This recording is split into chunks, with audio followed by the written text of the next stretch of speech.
Hello દોસ્તો, કેમ છો? મોજમાં?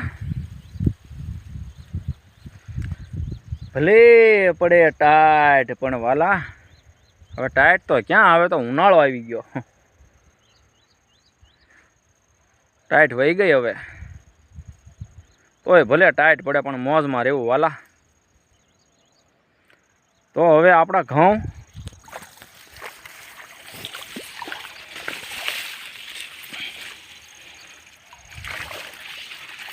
જે જો આવડા ઘઉં થયા છે,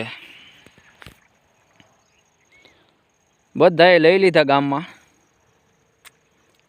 ઘઉં. અને અમારે જે જો નીંદ લઈ રહ્યા છે, જે પોંકાઈ નથી થયો હોય છે, કેમ કે આ ઘઉં પાસ્તર વાવેલા હતા અને આ જારે જો નીંગલી ગઈ છે. જે ઘઉં જે નીંગલી રહ્યા છે, એટલે આને નહીં તો એ જે મહિનો વયો જશે પાકો, કેમ કે આ મહિનો પૂરો થવા આવી ગયો અને શિવરાત્રિની 4 દીની વાર છે. એટલે પછી મહિનો પૂરો થાય ત્યારે આ ઘઉં પાકશે. બોલો, એટલા મોડા ઘઉં હતા, આમાં સિંગ હતી, તો એ ઘઉંની વાર લાગશે. ને પોંક થઈ ગયો છે, તો તમારે પોંક ખાવો હોય તો કોમેન્ટ કરજો. ઘઉંનો પોંક અને હારે ખાંડ હોય થોડીક, મજા આવે.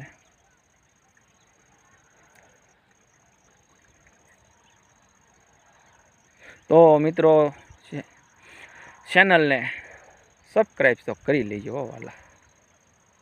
કોમેન્ટ તમ તારે એવું લાગે તો કરીયો, પોંક ખાવા આવશું એમ, બરોબર ને?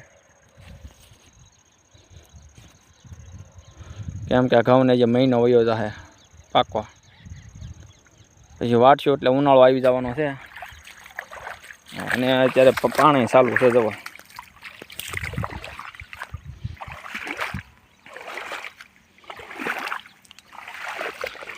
ઘઉંમાં આજે પાણ ચાલુ છે ને દાદા નાકો વાળવા ઊભા.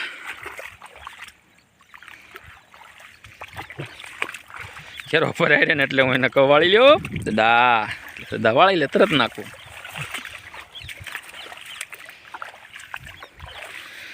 એવું છે.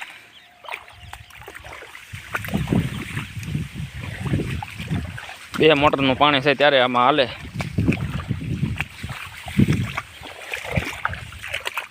બે મોટરનું વાળ્યું પાણી ઘઉંમાં.